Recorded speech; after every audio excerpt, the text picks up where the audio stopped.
that this is a way to cure cancer. I knew that that was a way. And I'll be damned if I'm going to let that just lay around. The stakes are so high. The opportunity is so great. We're going to make it happen. She comes to clinic. I say, I think that the readily available standard options are not working for you. I was completely shaken. I thought I was going to die. Bill Haney takes us on one man's journey to completely redefine how we treat cancer. This is impossible. This is not possible. What did she get? All the cancer went away. How in the world are you supposed to adequately thank somebody that you are 100% positive that without them, you wouldn't be here? Jim Allison, Breakthrough, now only on Independent Lens.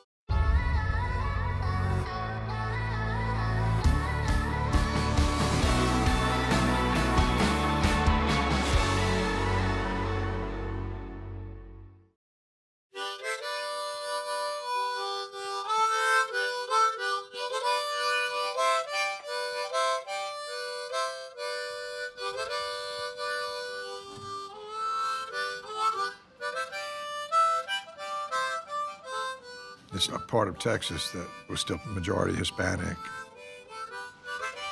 Football reigned, you know, everybody, Friday nights, that was what it was all about. And it was an oil boom town, too, although there's a lot of agriculture as well.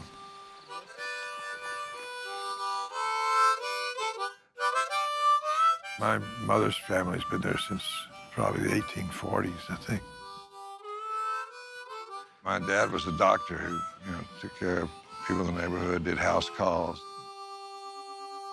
My father moved to Allison in the 30s sometime. I don't remember exactly when, but I was born in 1948, and we lived, I think, here, actually, because there was a washing machine out in the yard, and I got my arm caught in the ringer one time. It pulled me up and, you know, got stuck, and I was hanging, you know, by my arm, and some people, neighbors came out.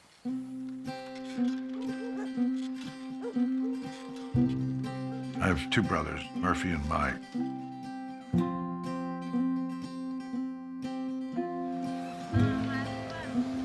My mother, she was a housewife. She was a good influence on us, just kind of give us a little discipline. We get to wash the dishes on Sunday and things like that. Of course, that may have been a little bit before Jim's time. I think he got out of that. I didn't really know what was going on in those days. Nobody talked about it. All I knew, she was sick, and she had these burns on her throat, and, you know, she was in bed a lot. I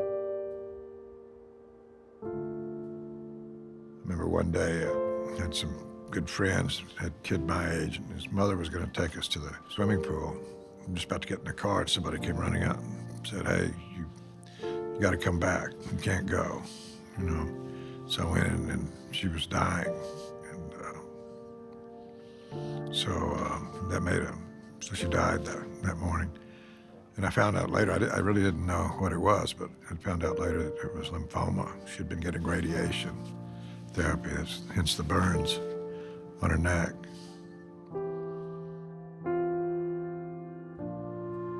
I sat on the bed, you know, with her and held her hand while she died. You know, there was certainly a big hole, a lot of loneliness. I was 11 years old when my mom died. My father was just heartbroken. You know, he seemed to kind of lose interest in things. Anyway, he was gone a lot. I ended up living with sort of a foster home. I mean, not in the sense that I was given away or everything, but a counselor from the high school teamed me up with a family who had a boy about my age, and so I spent when my dad was away. I stayed with them all the time.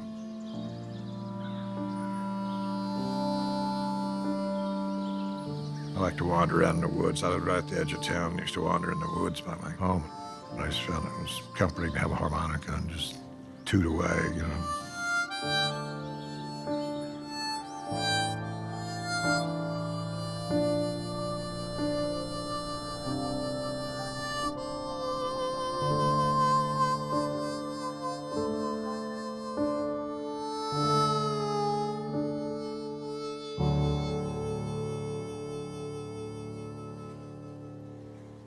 On behalf of the Nobel Assembly at Karolinska Institute, I wish to convey to you our warmest congratulations.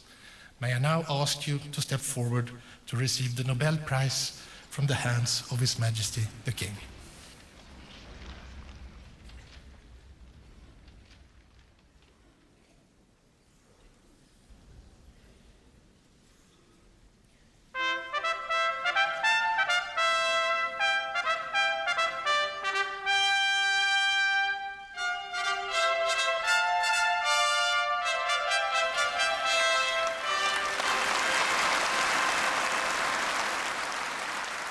Innovation is extremely difficult. We were all very skeptical. Many people said, Jim Allison, you're wasting your time. I knew that this is a way to cure cancer. I knew that that was a way. And I'll be damned if I'm going to let that just lay around.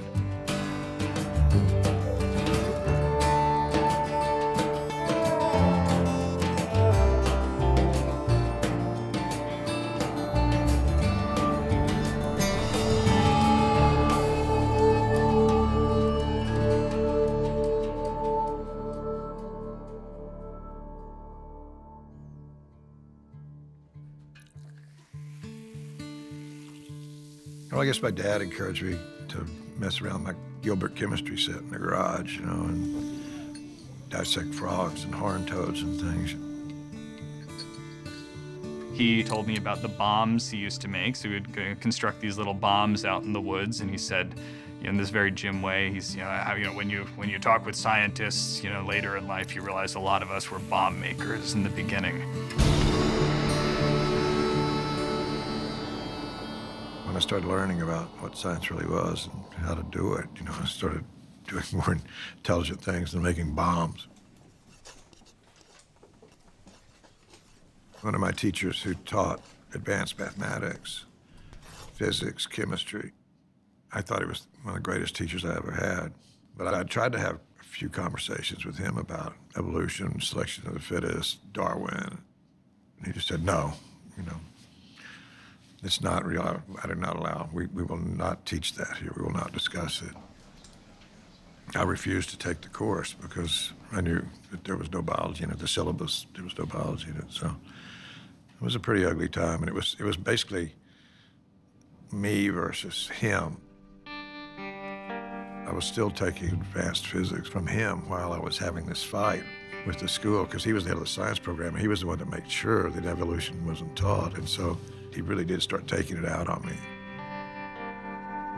Back in those days, you could use boards to paddle students, so I seemed to be getting in trouble all the time and getting a couple of licks just for walking by,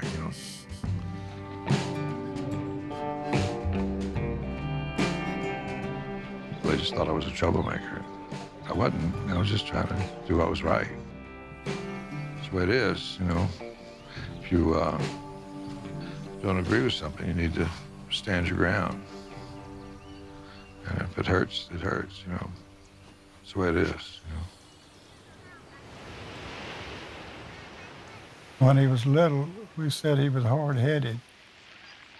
We never did call Jim this to his face, but, this guy, we called him Diamond Head, because his head was the hardest substance known to man.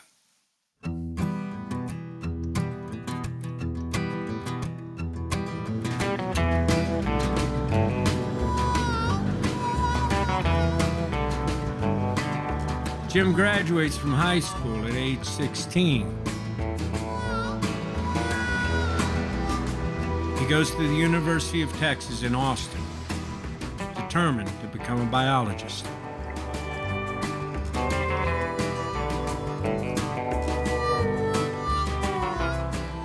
There was this knock on the door.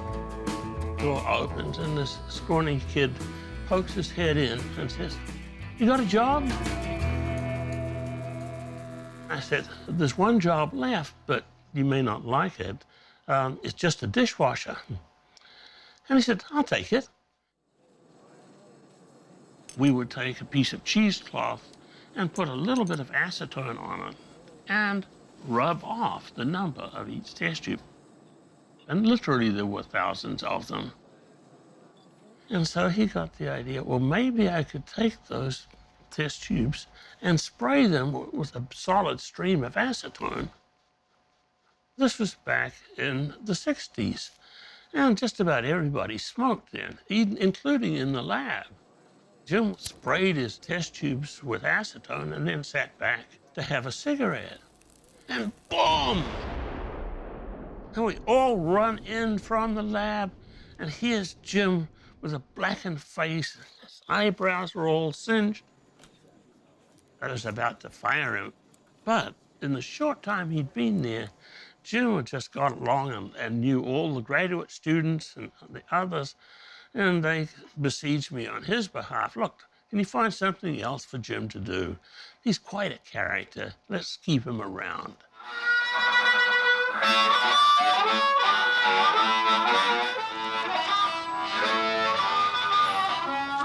Well, Candy, won't you be my queen? In the summer of 1966, he came for a fraternity party that I went to with someone else. Together we can make honey, baby, that the world has never seen. He was the most amazing thing I'd ever seen in my life. I never dated anyone else in college. We were together from then on. It was a really kind of magical time to be in college. It was so much fun, so much going on. We were lucky enough to be in college in Austin just as everything was beginning to happen there. That really made it when Willie Nelson moved there. I think the first time I saw him live was playing on a flatbed truck at a Ford dealership on South Lamar in Austin.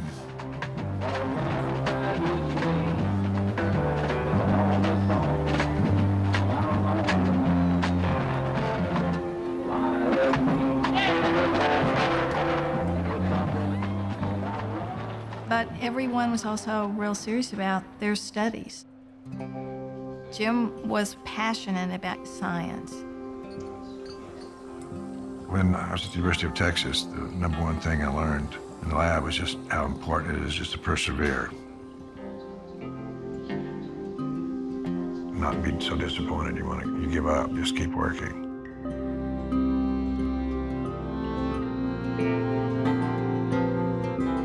We could never go anywhere without going by the lab, checking on this or that, experimenting process.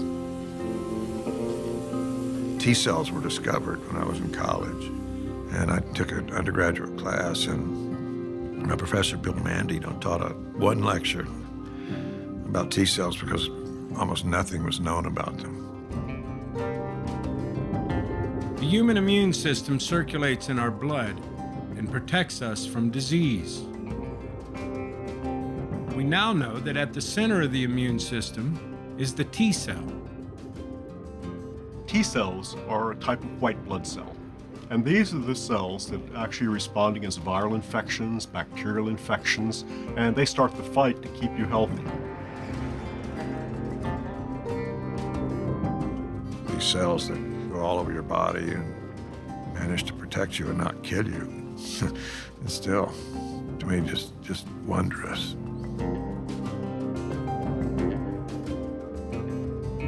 I wanted to try to do something that Barry Kiddo always taught was, you should try to do things. If you're going to do this stuff, you ought to at least do things that help people.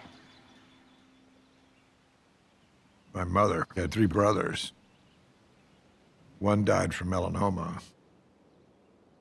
In those days, melanoma was a death sentence, so he didn't even get therapy. When he was diagnosed, he just said, that's it, Had a really good time for the months that he had.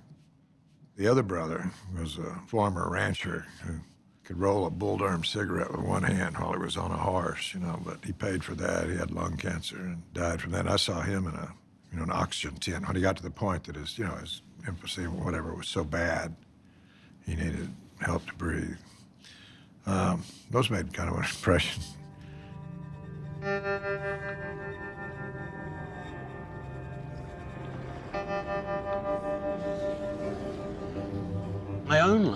was not involved with cancer when Jim came to work with us.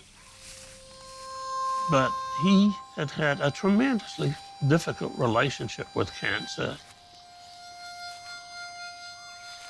So at graduate school, he convinced me that perhaps we could look at something in the cancer field. There was an enzyme called asparaginase that, when injected into kids with leukemia, could induce remissions. I was first thought they were cured, but it turned out they weren't. I mean, they were for a time, but then they always came back.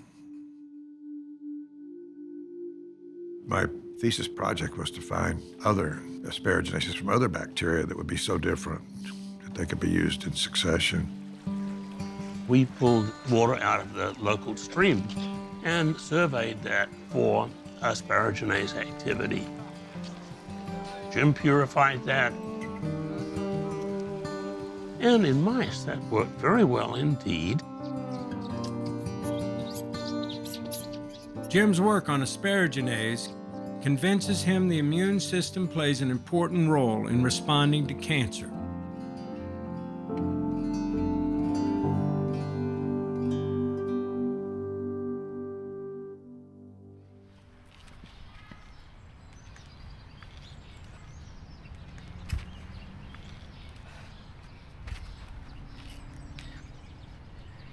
I was a bigger kid growing up. I really ate way too much sugar. I know that now. I played a lot of sports. Basketball was my thing. I played my first year of high school and then injured my knee pretty darn bad. Kind of lucky that I did, because I couldn't play basketball anymore, but I joined the marching band, where I ended up meeting my soon-to-be husband. I was finishing up my graduate year. I had what, feels like bronchitis. You were coughing, breathing was a little bit of an issue.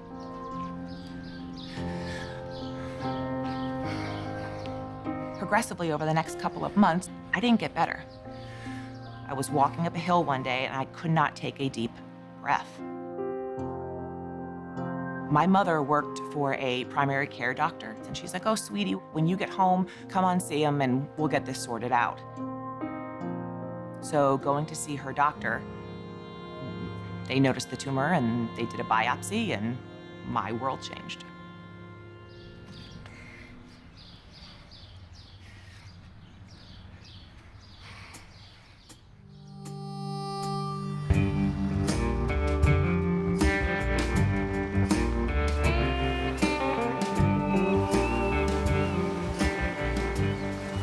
I went to Scripps because I wanted to learn about the immune system. I wanted to ask questions about how the immune system worked.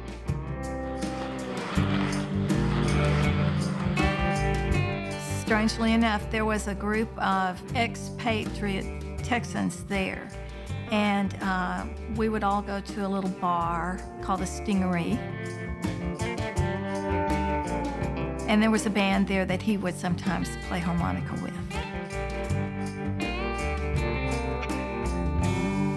Columbia Records was having their annual convention in San Diego, and Willie Nelson's record, The Red-Headed Stranger, had just gone platinum, so they decided to have a big party for him. The guy that was in the sheriff's department, was a real devotee of our band, came and told me about this, and said that we're doing security for it. He let me go in, let me through security to go to this private party.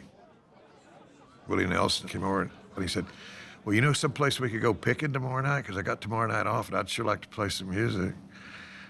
So I said, "Well, it's talent night at the Stingery."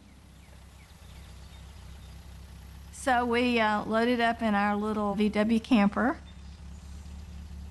We walked in, and people just fell on the floor. Willie basically asked, "You guys mind if I play?" He and his drummer and his bass player and started playing. They played for 3 hours at least.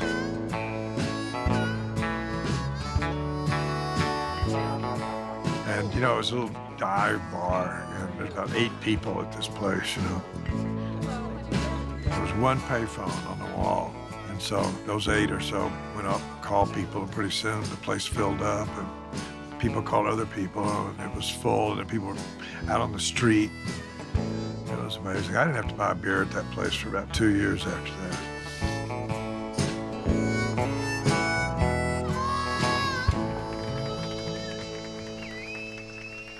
That old college roommate of mine, he heard that MD Anderson was opening a new laboratory near Austin. To tell you the truth, the main reason I went there is because I thought I would have freedom.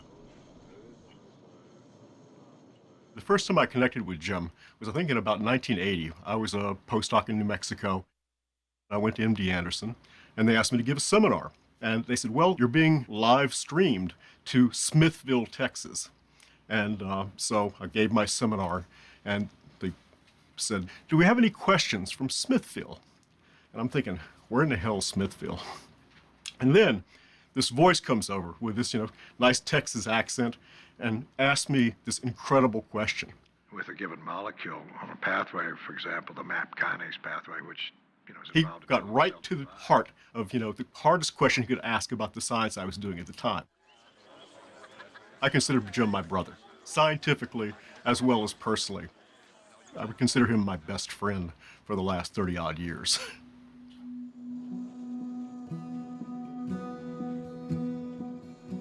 I really wanted to understand the immune system and everything, so I really wanted to know how T cells worked. And at the time, all we really knew was that T cells went around the body and took care of stuff and didn't hurt you. Scientists know that T cells distinguish between healthy cells and threatening ones by using a molecule on their surface called the T cell receptor. But they don't know how the receptor works. We didn't know how those white blood cells, these T cells, would actually recognize the virus as being different and needing to be eliminated. And that was the holy grail in the late 70s and early 80s. All the top labs in immunology, that was the quest. I read the literature, and there was a lot of stuff that was contradictory, a lot of stuff that seemed like fantasy. I could not possibly imagine how some of the mechanisms that were proposed actually worked. I said, well, either I'm a total moron and can't follow this complicated stuff, or people are just, it's all nonsense. So finally I said, forget it. I'm not going to pay any attention to the literature. Part of Jim's success is the fact that he's an iconoclast. He doesn't care. He doesn't care that he's not following convention. He's following his own thoughts, his own motivations. He's willing to do it in the face of his colleagues not necessarily believing him.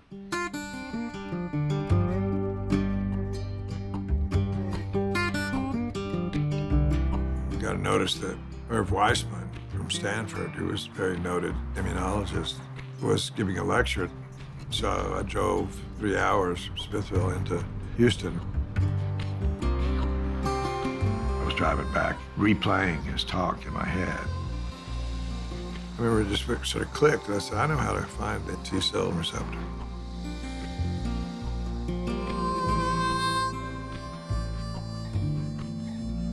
Great scientists are creative people. They're not just focused on their detailed work. They're thinking beyond. There's a creativity to this work, and frankly, if not for the creative scientists, we would make little progress. I saw miles and miles of Texas, all the stars up in the sky. I saw miles and miles of Texas. Drove back that night, just rolling in my head and everything, and the next few days, just lined out a path to find the T cell receptor.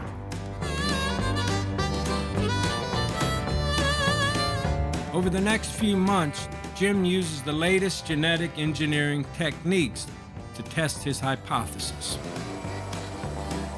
Work hard all day, get an incubation period or something, go to the beer hall, knock down some beers, go back and finish the experiment. Go to sleep, get up, start it all over again. I think the guy is just incredibly passionate. So he'll spend a night going out to a honky-tonk, and he'll be out all night, and he'll drink, and he'll have a great time. And then there's that same energy that would put him in the lab at Smithville. They're doing a 36-hour experiment, and he's staying up for that. And he's just as driven and turned on by that whole experience of being in the lab. Gonna live on till I die. We went to a conference in California. This is where you present your data. You're not well known enough to be invited to get up on the podium and give a talk at that point. You know, you're relegated to putting your work on a poster board. So Jim had a poster there, and I remember walking over to look at his poster, and we just kind of met recently then, and he pointed to this spot on the poster and says, "That's the T-cell receptor." And he was right.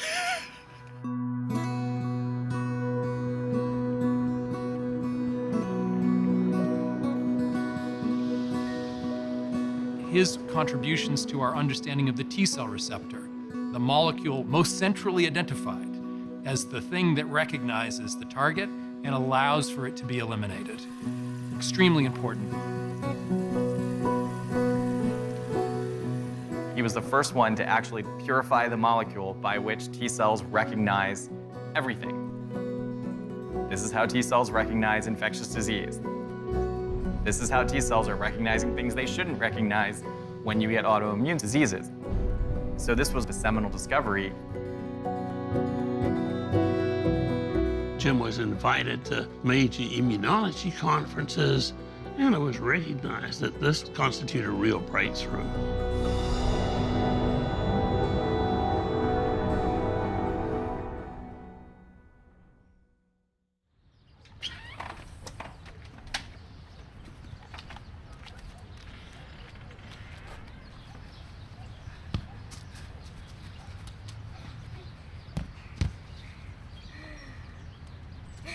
Guys.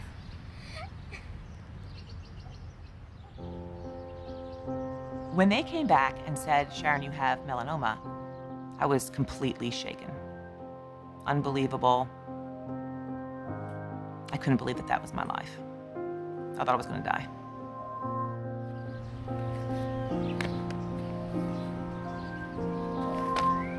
Good job.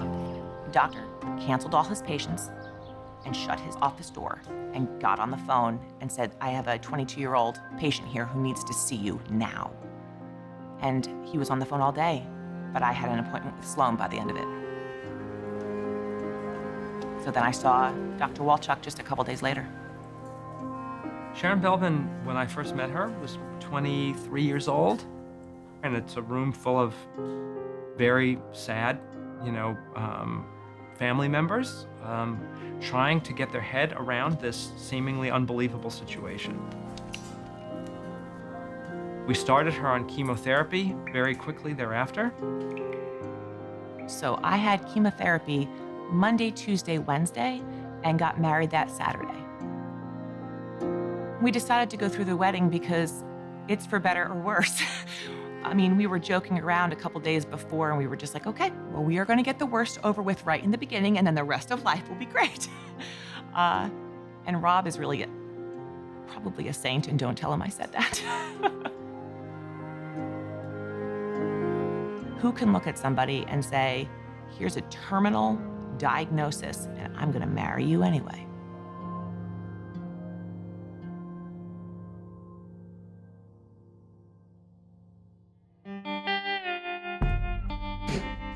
In 1981, there was a bill that was introduced by a very conservative state senator from East Texas saying that creationism needed to be taught in schools. One of his teachers from Alice had actually been elected as the state representative from Alice, not the science teacher, of course. And she called him up and said, someone has introduced a bill to outlaw the teaching of evolution in the public schools, and we've got a hearing coming up, and we need someone to come and talk. I tried to find other people who would do it. I only found one other scientist that was willing to do that. I'm here tonight speaking before this committee because I feel that in this highly technological age, an education in science is essential if members of our society are to be able to understand and deal with complex and diverse problems facing them. That is the chief problem with creationism purporting to be a science. It cannot be used to construct explanations of newly observed fact. It does not give us any help whatsoever in understanding how bacteria acquire resistance, how tumor cells arise, or how they are eliminated by the immune system. He talks about using the immune system to cure cancer at that point, even in 1981. So I challenged this man to use his creation science, such as it is, to understand how a tumor escapes the immune system.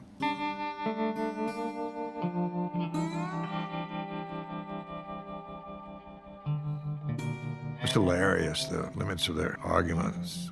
Probably the best one was, if you put a Ford in a field, it rusts, it don't turn into no Cadillac. You know, I said, oh, yeah, okay, I got it. Obviously, it can't be anything like evolution.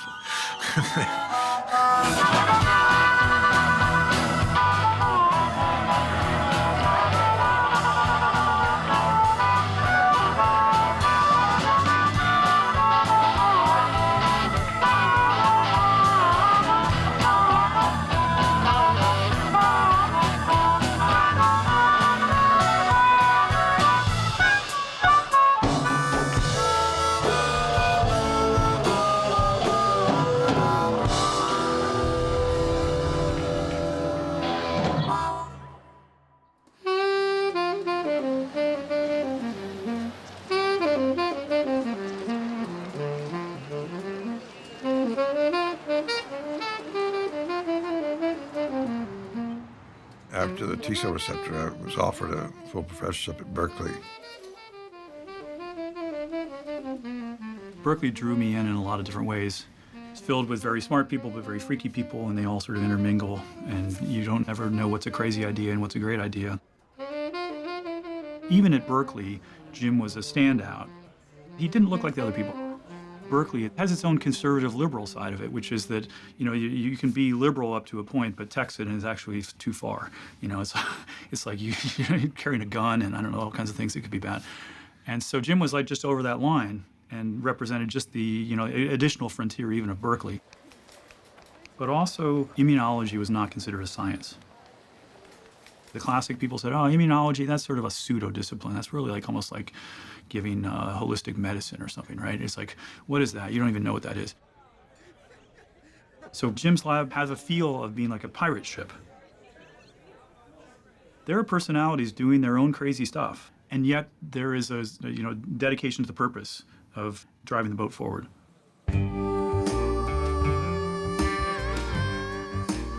I was working a lot. Not as hard as the people in the lab, of course. I mean, they were working all the time. But we also all partied together. You know, I just had some incredible parties.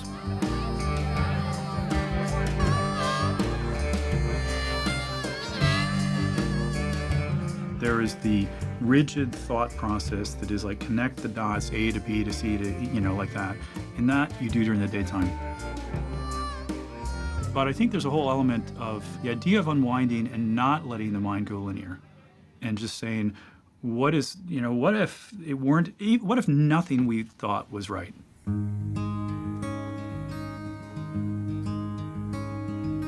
Jim's work on the T-cell receptor has sparked a race to discover more secrets of the T-cell. Soon a French scientist finds a new protein on the surface of T-cells called CTLA4. Most researchers assume that it activates the immune system like the T-cell receptor. But Jim doesn't assume anything. The only right way to do science is not to do experiments that give you an answer that's consistent with what you think you ought to get, but do the killer experiment that can only be right if you're right. Jim started looking at the data on CTLA4 critically, and he and Max Crumble, his graduate student, started saying, well, let's see what the real data is. If we do experiments, is that true or not? So we just had this stupid question, like, what does it do? And it wasn't like just cure cancer. It's like, well, what's that do? Are you shooting, Jim? Yes. Well, it's Christmas. It's 1991, and we're loading up the piñata here. Here's Robert. Robert?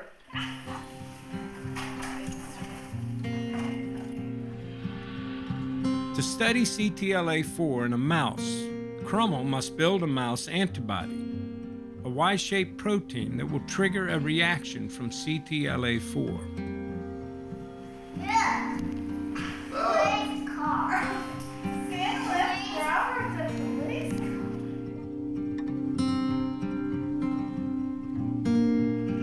car. Okay, let's go.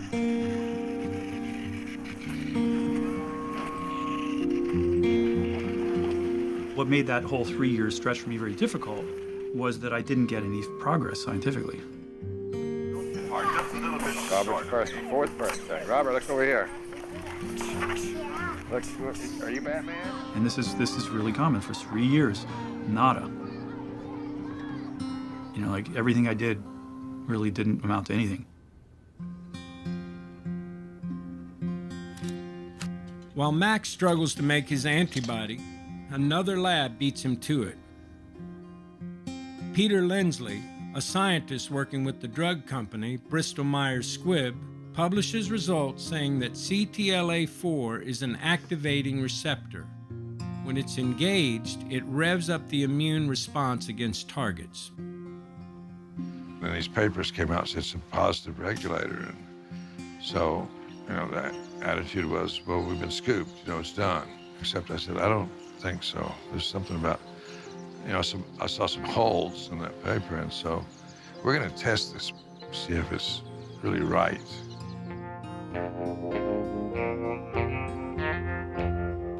You have this picture of Einstein sitting at the whiteboard, hair frayed, you know, writing equations that no one can see. Really what he's doing is saying there's a fundamental question, an assumption people have made that doesn't make sense if you look at this in a clear-eyed way.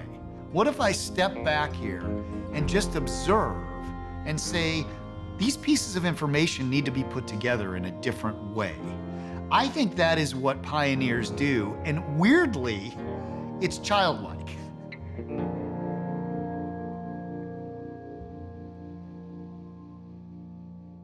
This is a hard thing. It took me a while to be able to say this to people, but I think there was a formative moment when I was in Jim's office, and I actually started to cry. Because I'd been working on something for so long, and he told me something, again, a mistake that I'd made, and you know, I just started to cry. And then I got over that. I mean, there's a period of that you just have to get through and just say, okay, go back at it. Crummell finally makes his CTLA-4 antibody and launches Jim's experiments. He quickly demonstrates that Lindsley's idea of how CTLA-4 works is wrong. The experiment proves that engaging CTLA-4 doesn't activate the immune response, it stops it.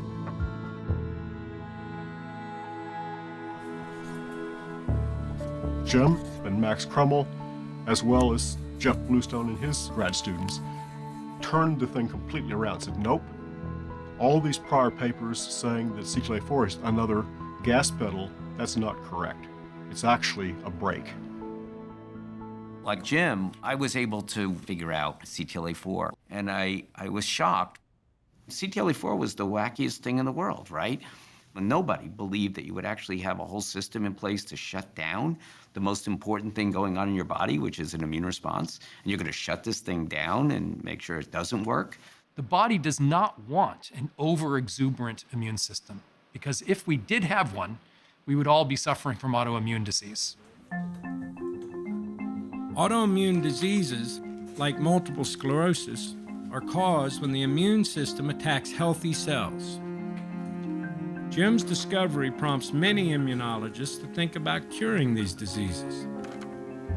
They will engage CTLA-4 and stop T cells from going on the attack. Jim heads in a different direction. There's this big part of the immune system that is built on stopping itself. Now, what the heck does that have to do with cancer?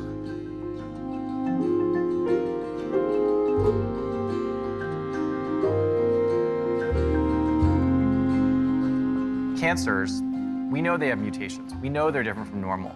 They should be visible to the immune system. And for a long time, we struggled. Why can't the immune system see cancer? It can see flu, Jim theorizes that tumors have evolved to trick the immune system. They engage CTLA-4, turning on the T cells brake. This stops T cells from attacking the tumors. If you were a cancer, it would certainly be advantageous if you contacted that receptor and turned off all those T cells that might otherwise come to kill you. This would make sense. At the time, it was a crazy idea. Nobody thought tumors were trying to turn off the immune system. But he said, well, what if I block this? Why don't we see what that does to certain cancers?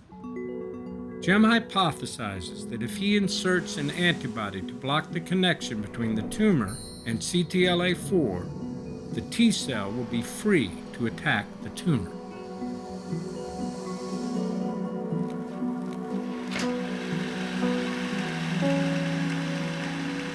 Jim had all these tumors in the freezer. So I was making antibodies as fast as I could, and a guy named Dana Leach came. He was a postdoc in the lab, new postdoc, and Jim gave him the tumor models, and I gave him the antibody. The student who was doing the experiment had put the tumors in the mice and gone away for the holidays. And so it was actually left to Jim to check on these mice, and shortly before Christmas, I think, he saw the tumors are growing, maybe nothing's going on. Kind of sad about that. It's not a happy thing to see, but that's what the data was. We had Thanksgiving and Christmas together for probably, almost 20 years. I remember that Christmas. He was mumbling about, the student taking off and going on holiday. I had family visiting and everything, and so I did something that was unforgivable, really. If he had done it, I'd have fired him probably, but I skipped a couple of readings for the Christmas holidays. A few days later, though, Jim remembered, oh yeah, I'm supposed to be checking on this guy's mice because he's still off celebrating Christmas with his family, and came back to find that, in the mice that had received the antibody, the tumors were gone.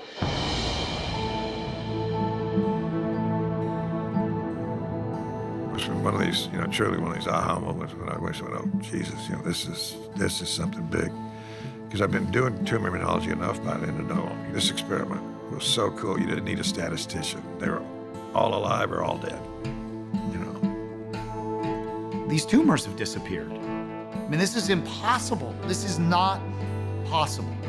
That's how mind-boggling you have to think of this as, because the human body, with 480 million years of evolution behind it, can't get rid of this stuff. And now the tumors have disappeared. From then on, for the next decade, essentially he had one goal: to get that made into a drug for cancer patients.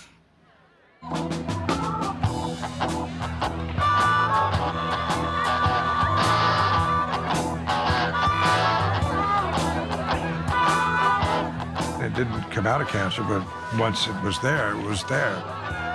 And I'll be damned if I'm gonna let that just lay around. This is a way to cure cancer. I knew that that was a way.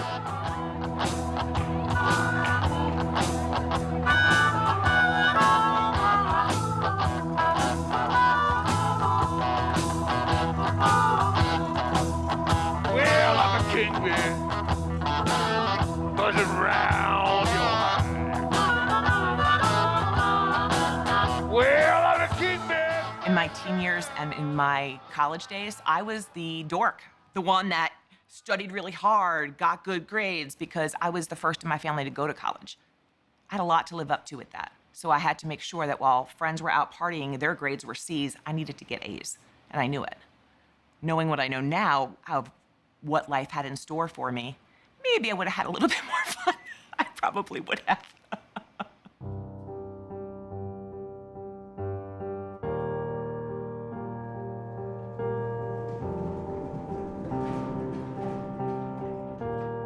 We started her on chemotherapy, and that chemotherapy really didn't work for her. So we tried another kind of chemotherapy.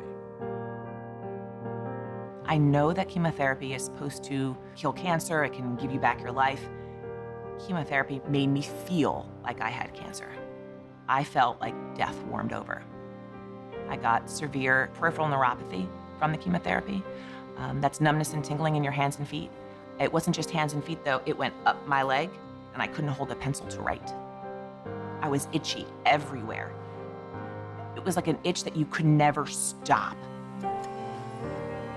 And that chemotherapy didn't work for her. And then I sent her to get high-dose interleukin-2. My chest started to fill up with fluid. I remember sitting across just like this from my mom in the family room of her house, and I would have to go, Mom, what are we going to do? Dude, that was my breathing. And the high-dose interleukin-2 didn't work. At the same time, though, I had an MRI done, which I had not had done previously, and they found a brain tumor. So she needed radiation to her brain. Do you know when you break your neck and that thing sits on your shoulders and they screw it into your head? That's what they put on you when you have to be bolted to a table when they give you brain radiation. So I had somebody come at me with a drill and screw things into my head while fully awake and conscious. The life expectancy of someone with metastatic melanoma at the time was about 7 months. So we are way into that at this point.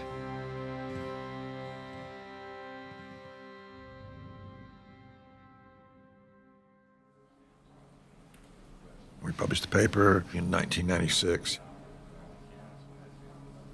Everybody kind of went, wow. And that was kind of it.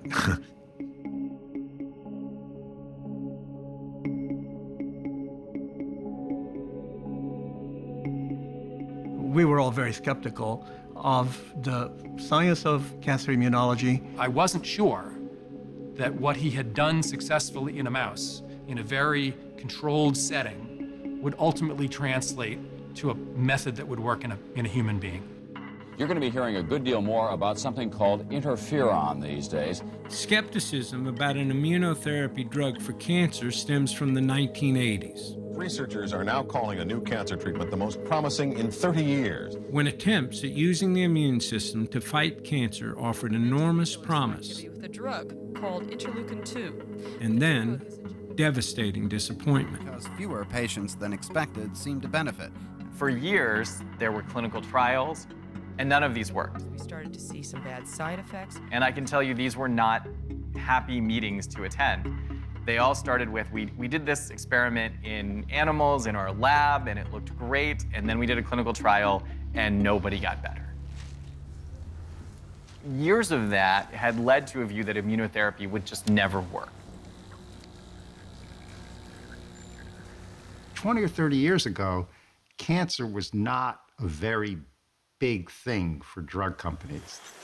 The drugs didn't work that well, the patients didn't live that long. The much more lucrative drugs were for heart disease or diabetes, chronic diseases that people would take drugs for the rest of their lives. Jim first goes to BMS, who had held the patents, and Peter Lindsay worked for them at the time. The guys at BMS had told him, we like CTLA-4, but we think it has other applications. But in fact, they weren't doing anything clinically with it at all. I was very disappointed in the initial response, but it got more and more frustrating with time. It was just no, place after place after place. The scientists would get happy, and excited, and attorneys would say, no, you can't do this because Bristol Myers Squibb already has filed for a patent on their antibody. And I said, have you read their patent? Their patent is backwards. But still, the company would say, well, BMS has got more lawyers than we do. They're a big company, and so too bad. So there were all kinds of things that stood in the way of this happening. And I would say, his experiment in this was to just keep fighting to say, there's something here, there's something here, there's something here. And that's where I really give him credit. It's like a bloodhound on the scent. He's not going to get taken off the scent until he's found the fox. Like I said, this model is out of hard to control because I'm injecting live tumor cells initially in terms of, because the mice, they always have a tumor. I would always plan vacations, places where he could not get a phone call and he could not be connected to the internet. Dad is doing a great job of chopping wood. Robert, Rick, over there and stand by Dad. Okay.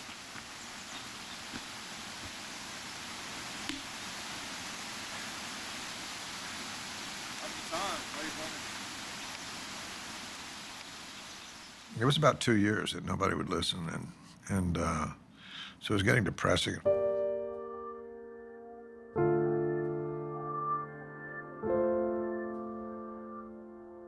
My brother Mike had metastatic prostate cancer.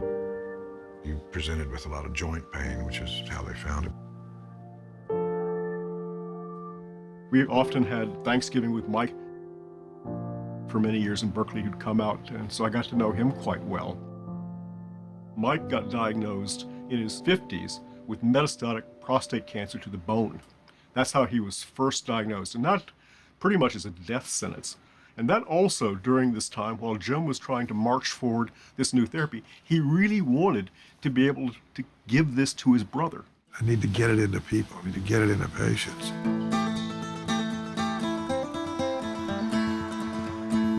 Jim turns his search towards smaller and smaller biotech companies, looking for anyone willing to take a gamble on his idea. In Boulder, Colorado, he finds Alan Corman, who is creating drugs for autoimmune disease. My interest was in immunology. I didn't really know much about cancer biology or cancer therapy. I think it was useful not to be biased by the current thinking of how to go after cancer. The concept of jumping into a problem and being the naive one is really useful. The people that have been in that field very long and can do the exact same thing, I think you get tunnel vision. Corman's job will be to take the CTLA-4 antibody that Jim and Max developed for mice and make it into a drug that can work safely in humans. The drug will be called ipilimumab. I ended up collaborating with someone that I knew from graduate school, a guy named Nils Lomberg. Nils Lomberg works for Medarex, a small biotech company based in San Francisco. I got a call from Alan. We started talking about the idea of ipilimumab. Ipilimumab hadn't been created yet, and I convinced him to let me in on this. I was fascinated. Jim and Alan Corman and Nils Lomberg all get together at the bar in the basement of the Hotel Boulderado, right in downtown Boulder. Jim's primary concern was that we move quickly. I think he was very skeptical of the whole biotech pharmaceutical industry. He didn't think we had the urgency.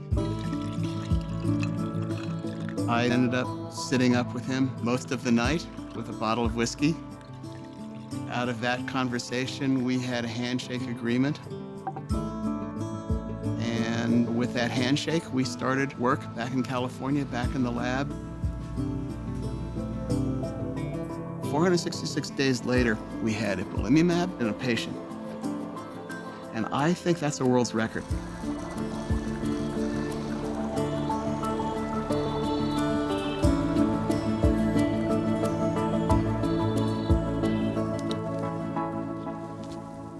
Phase 1 tests relatively small number of people generally for safety. Sometimes they get a little hint of whether the drug's working, but generally it's just to make sure that the drug is not going to harm somebody. We picked a dose that was, a coin toss that was based, somewhat loosely on what we had done in the mouse, but clearly, we didn't know enough about how to figure out its potency. When we were developing the phase 1 clinical trials, there were many stops and starts. There were many times when it was wondered whether or not the clinical trial could even start. Which tumor type should we do it in? Should it be all comers? Should we focus on melanoma patients? How many patients should we enroll in the phase 1 clinical trial? How much of a budget did we have to enroll these patients? What was the starting dose of the drug that we were going to give? Were we taking the starting dose just based on mouse data, which, by the way, is what we did?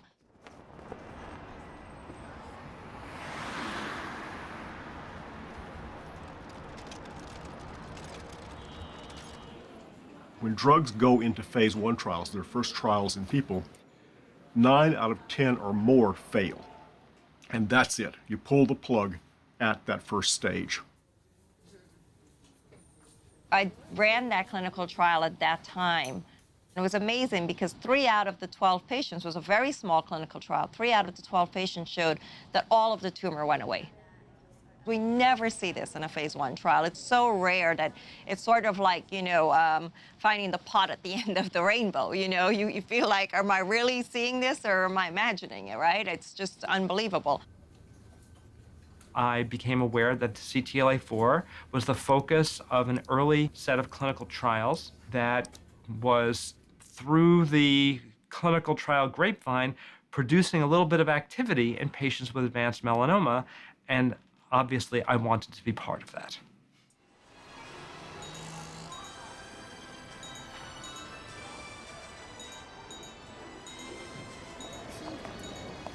I remember going Christmas shopping in a wheelchair in the mall where we grew up. That was probably the worst Christmas ever. I remember sitting underneath the Christmas tree with Rob, and I was a huddling mess on the floor. And he just held me and told me to work it out. That Christmas was hard because I didn't think I was going to see the next one.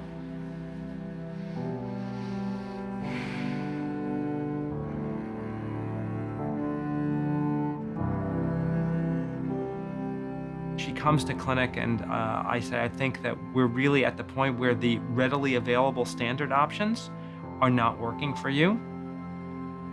There is a clinical trial that you could consider participating in.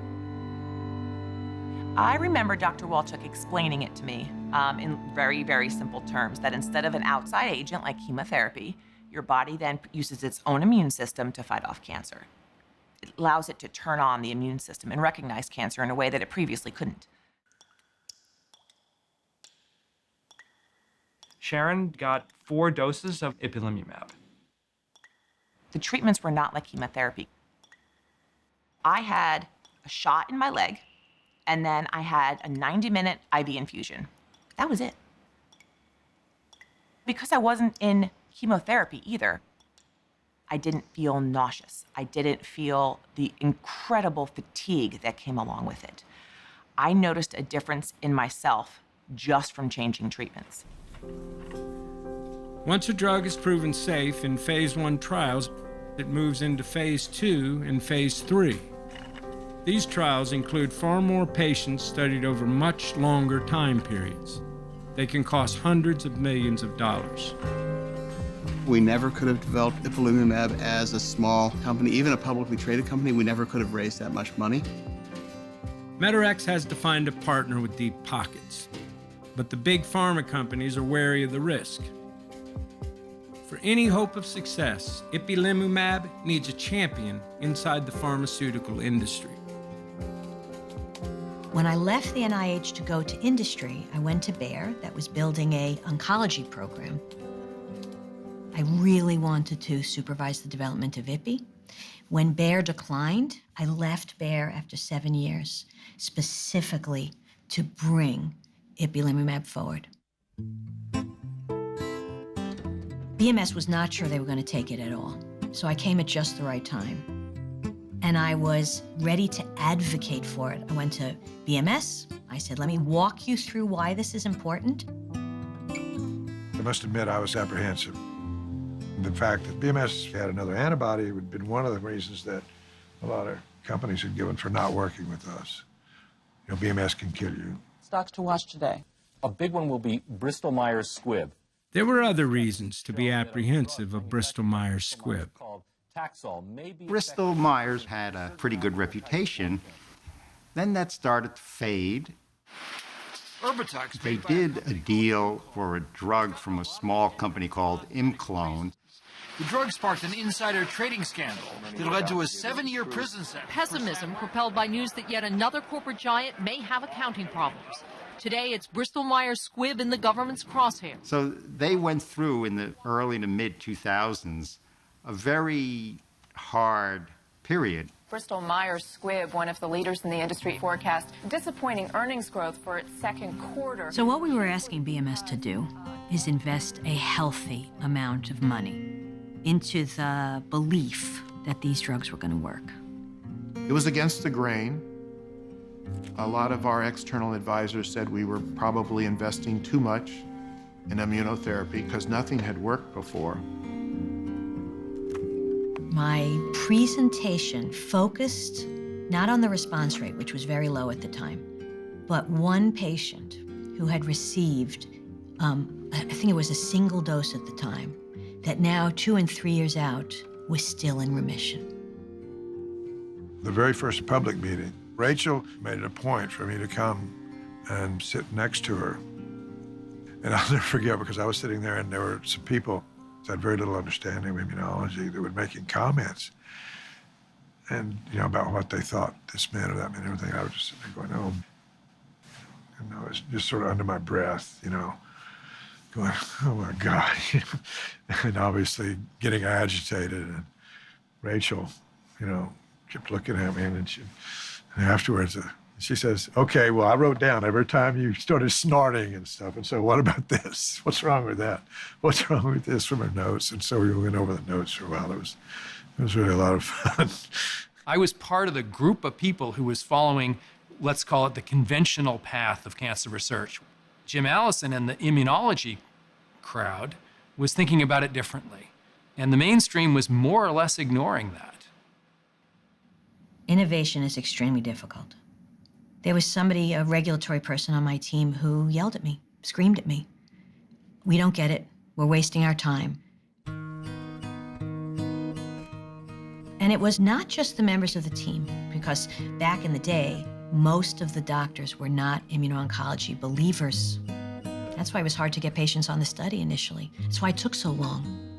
There was like a year where that clinical study could not be enrolled. It was very, very slow. No one wanted to hear about another cancer immunotherapy agent. It was, forget it, we don't want to talk to you. And you can imagine a lot of doors slammed in his face. You might argue that there is a defense mechanism against new ideas. They are seen as mutations, as cancerous to a body of thought. You don't know whether the new idea is something potent or deadly. And that's why they're often viewed with skepticism, and that's why it takes a really powerful idea combined with someone willing to push it forward to make it happen. I inherited predisposition for cancer. My mother had melanoma, my grandfather had pancreatic cancer, and my beloved uncle got glioma when he was 58. So I know that cancer is coming for me. I know it's coming for my family. I'm just about the age my uncle was when he got his brain tumor. The stakes are so high. The opportunity is so great that somehow it just didn't matter when people yelled at me or created barriers. Because we're going to make it work. We're going to make it happen.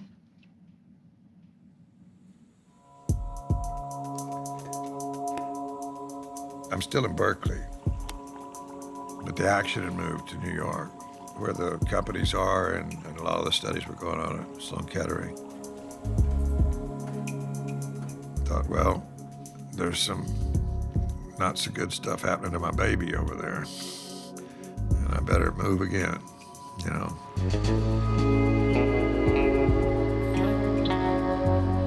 Jim decides he needs to be in New York where the major trials are going on. When I asked Jim why he needed to be there, he said, I went there to be a nuisance. He wanted to stay on the scientists, he wanted to stay on the FDA, he wanted to stay on Bristol Myers Squibb. Anytime a lab moves, it's always a tough decision, especially if you're moving, across the country. People have roots in a given area. I'd been in the Bay Area for, almost a dozen years at that point. So when Jim decided to move from Berkeley to Sloan Kettering, I think it's a testament to how dedicated all of us were to this work and the promise we saw in it, that I would say at least 90% of the people in Jim's lab picked up and moved cross country.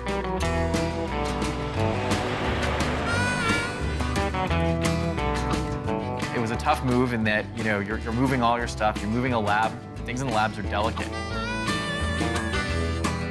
We actually lost an entire freezer full of sort of critical, unreplaceable reagents. Somewhere in the desert, halfway across, the refrigerated truck that it was plugged into blew a fuse. So there was some pain to go with that move.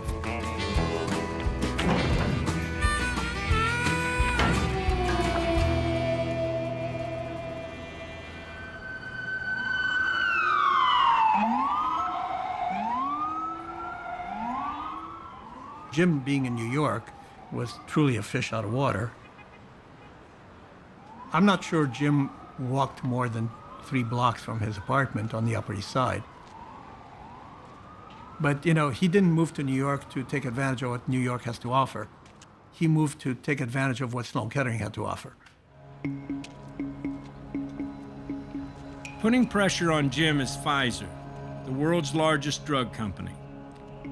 Seeing the progress of IPI, Pfizer has launched a competitive cancer drug, drawing from Jeffrey Bluestone's work. I went to Pfizer, and they got excited about it. We were on track. I was working on them to make the drug, and things looked really good. Tremelimumab was being developed by Pfizer, and the early signals for both of the medicines were remarkably similar. Pfizer came in late when they saw reasons to believe. Very classic. We think maybe you have something here. We have one just like it. We're going to beat you. The race is on, and watching it closely is the FDA, the U.S. government agency that determines whether a drug is safe and effective enough for patients. The FDA is judging the clinical trials by standards developed for evaluating chemotherapy. The rules said if a patient hadn't had their tumor shrink by 30% within 12 weeks, they failed. In Pfizer's trial, the tumors don't shrink after 12 weeks. They grow. Failing to meet FDA standards, Pfizer decides to cut its losses. Pfizer did this giant trial, and just everybody was watching. It failed.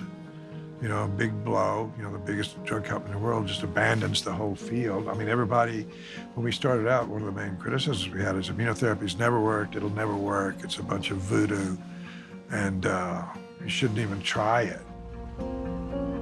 Now here's this big failure. BMS thought, there's only one other in the class. It just failed. We don't want to put more money in. In fact, should we be closing the studies you're doing now? Jim struggles to make it clear that ipilimumab is not a chemotherapy drug and doesn't behave like one. People go back to their community. As soon as they got back, they'd put them on some chemotherapy drugs that had been shown never to work. But now they're responding to such and such, and said, yeah, right. You know, there's another explanation. That's they're just responding late, which is what I showed you in the mice. You go back to Jim's early experiments in mice with CTLA-4. Jim observed that the T cells were entering into the tumors and they were expanding in size before the T cells then were able to destroy the tumors, and then they would shrink in size.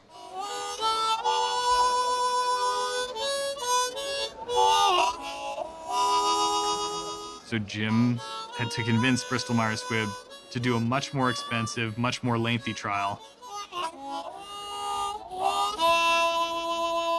Unlike Jim, who, to his credit, persevered and did whatever it took, I felt I had done exactly what I normally would do, which is to just let the other folks make the drug. Little did I know at the time that they would give up on it so quickly. Jim was visibly angry. he'd just go into a tirade. I've got to make this happen, because the easiest, you'll never get fired for saying no if you're responsible for spending a lot of money. The skepticism was widespread, and frankly, Jim experienced it probably every day.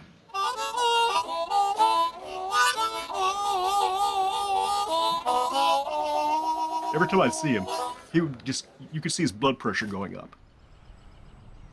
That was hard on him during those years, and hard on people around him. That was a trying time. Jim became rather obsessed. The science and the project just consumed him, and I really couldn't be a part of that. With no science background of my own, our son off in college, we had less and less in common. That didn't mean that we didn't admire each other and care greatly for each other, but we just decided to go our separate ways.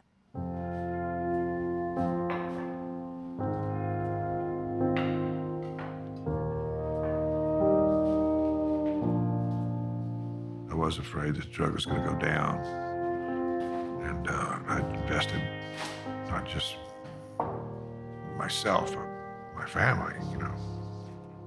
Yeah, it was a tough time. I think any great, big, disruptive change that you're pushing for is going to take some single-mindedness. Whether it has to be sacrificed, I don't know. I suppose maybe it does.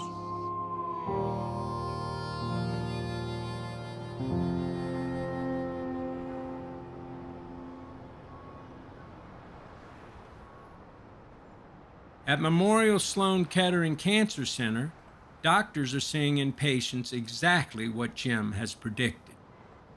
Patients were coming in and telling us that they felt well. Even though the CAT scans are showing that the tumors are growing, these patients said, I'm feeling really great on this treatment. Some people, after they came off of the clinical trials of ipilimumab, began to get better with no further therapy. And this was quite striking. And so at that point, clinicians like Jed Walchuk asked these kind of immovable, implacable forces, Big Pharma and the United States government, the FDA, to change the trial. The risk BMS was taking at the time was we were committing to years more of clinical study before we'd ever get approval. In an environment where there was tremendous uncertainty about whether this thing was going to work or not.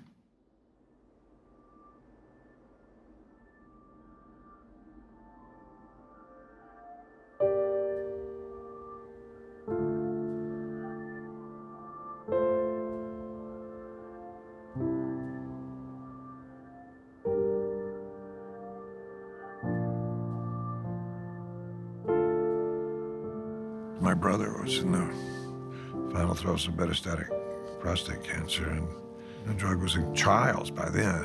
And there were really good results coming back, but it was just not possible. And that was, it was frustrating.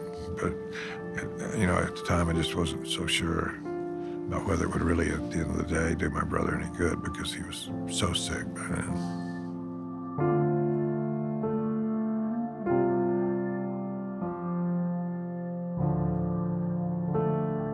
I remember him calling me from Dallas when Mike was dying, and he was in his arms at the time, and you can imagine what that would do to you.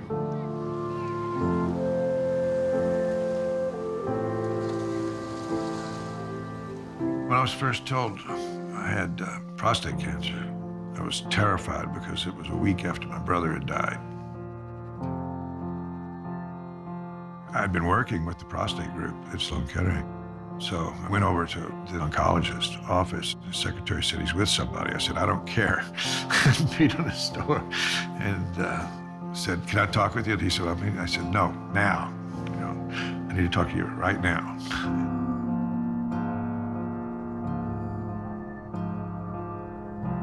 My oncologist said, in your case, because of family history, I think we better take it out. Anyway, they caught it very early.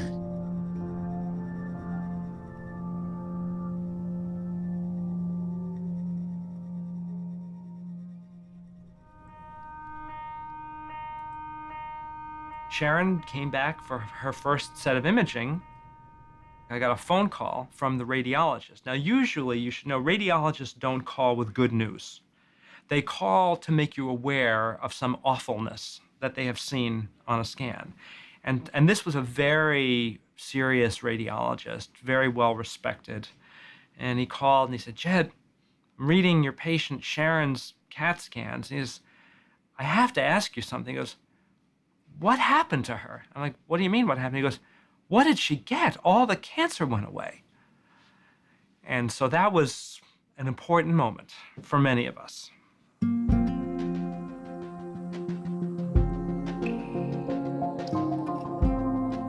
With enough patients showing improved health, BMS decides to commit to the full 5-year study and accept the enormous financial risk.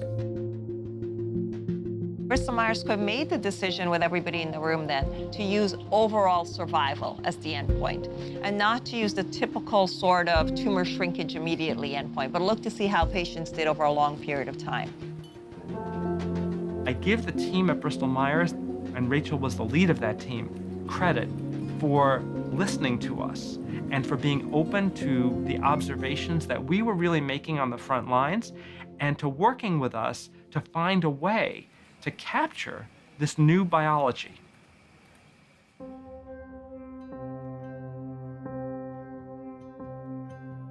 Dr. Walchuk, in his ever so calm voice, said, "So Sharon, the man that invented this is here today. Would you like to meet him?" Yes! You know, he calls me up, says, come down. He didn't tell me that. You know, I found out why I was there only when I walked into the room. Dr. Allison walked in, and I pretty much almost lifted him up off the floor, gave him a giant bear hug. I just couldn't talk.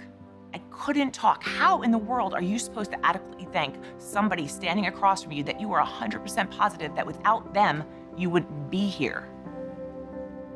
There is no thank you for that. Oh, meeting her was amazing because until then, you know, it was just numbers. You know, it was a concept.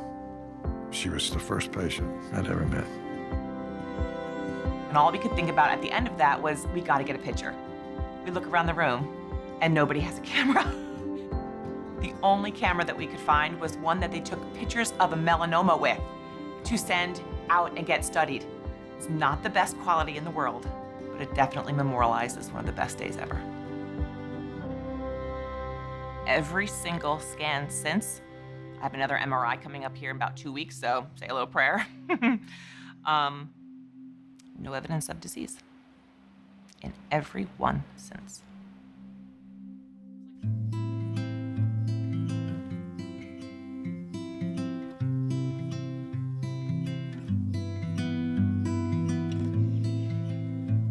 Now she has her family, 2 kids, 2 beautiful kids. I still choke up when I think about that.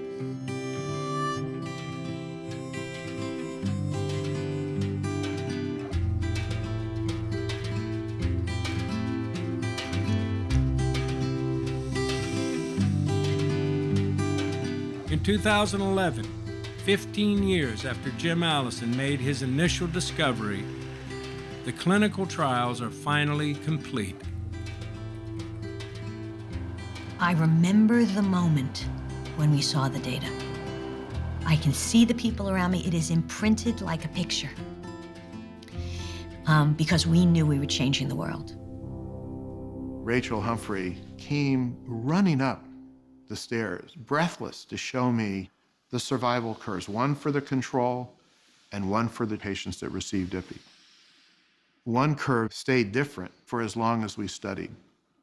After years, you start to think that maybe you've cured these patients. I happened to be at a melanoma meeting at Cold Spring Harbor, sitting next to Harold Vormis. I had my iPad on and kept checking it. And he said, you know, what are you doing? And I said, well, the FDA is supposed to announce its decision on IPI today. All of a sudden, I got this email. It was about 11 on the East Coast, which meant it was 8 in California, and there's Alan in the Meterex crowd holding glasses of whiskey. And I looked at Harold, I said, he said, I guess that's good news. I said, I think that's good news, yes. And he said, either that or they just like to drink in the morning.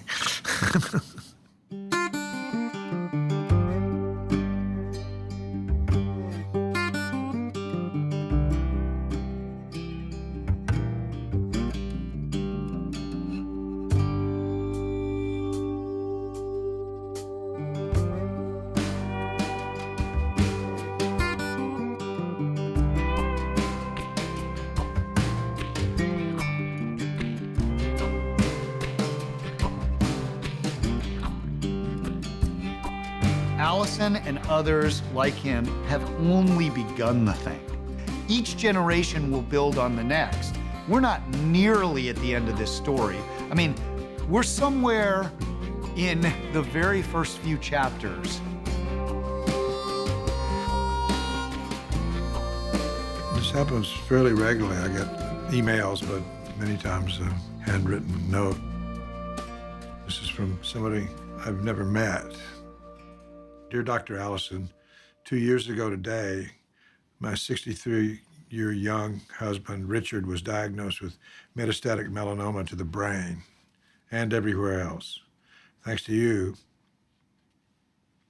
your fortitude and determination to prove that immunotherapy had promise, Richard is alive and well, healthy and happy, and has been treatment-free for over a year. Anyway, it says, the words thank you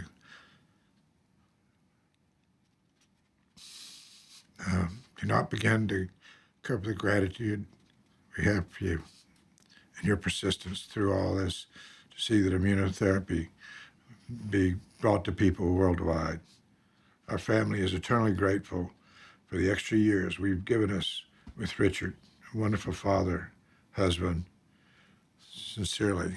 And it's from his wife.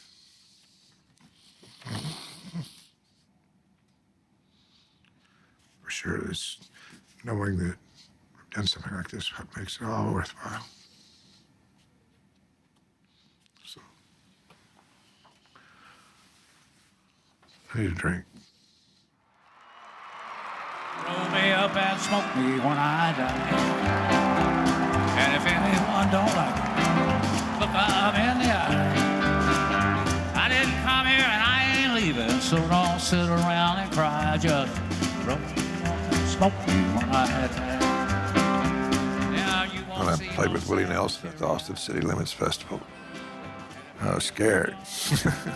Look up in the eye. It was hard to relax. You know, when I'm playing with my buddies, you know, it's like fun. But when you're playing with Willie, you know, I gotta get this, I gotta get this. You know.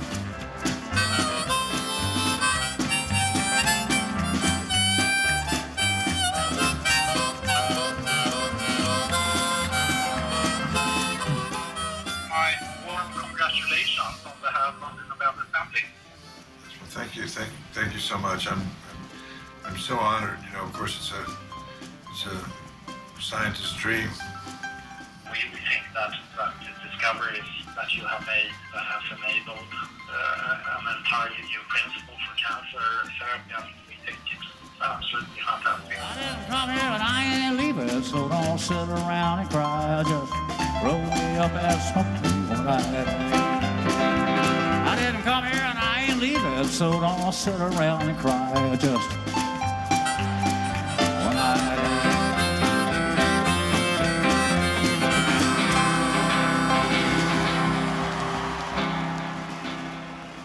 Pam Sharma was tenured at MD Anderson.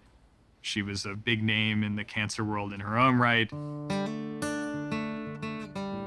It was talking professionally for quite a few years. And then eventually there was a romance. Jim said to her one day, there's no one who can stand either of us. You know, who else is going to talk about T cells all day? You know, we should get married.